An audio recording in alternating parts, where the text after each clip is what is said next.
రైతు బంధు ఇచ్చేందుకు కూడా కాంగ్రెస్ కు చేత కావడం లేదా అని ప్రశ్నించారు కేసీఆర్. కాంగ్రెస్ నేతలు ఇంత దద్దమ్మలా అంటూ మండిపడ్డారు. కానీ అడిగినోని చెప్తోని కొట్టాలి. కేసీఆర్ సెలవు నల్గొండ అంటే కేసీఆర్ ను తిరగనీయం. ఇంత మగోళ్ళ కేసీఆర్ ను తిరగనియారట.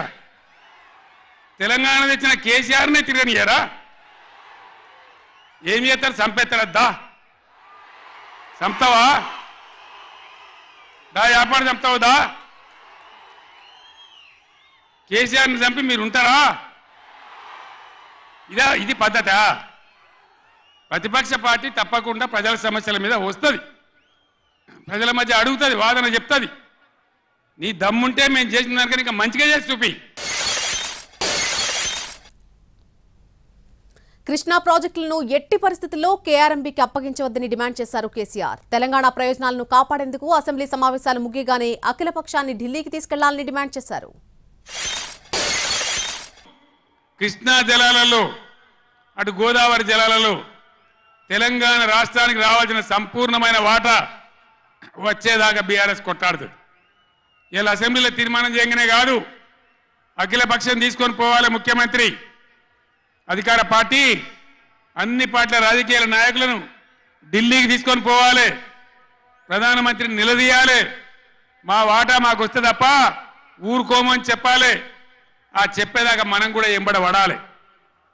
ప్రజా ఉద్యమాలు ఉంటేనే ప్రభుత్వాలు అప్రమత్తంగా ఉంటాయి, జాగ్రత్తగా ఉంటాయి.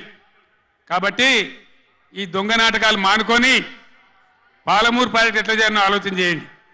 మంచి కరెంట్ ఎట్లా చేయాలో ఆలోచన చేయండి. మీరు గెలిచిన ఉండండి 5 ఏళ్ళ అధికారం.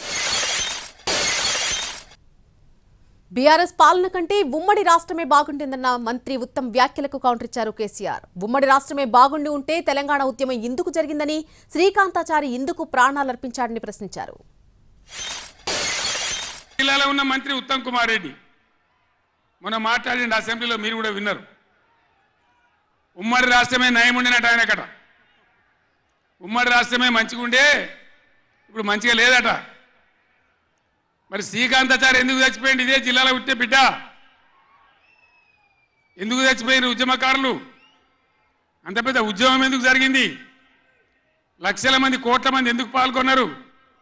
ఇంత సోయి తప్పి మాట్లాడతారు మంత్రులు. గవర్నమెంట్ వస్తే ఏం చేయాలా? పోయిన భద్రప్పలేక సంతకం పెట్టిండ్రు.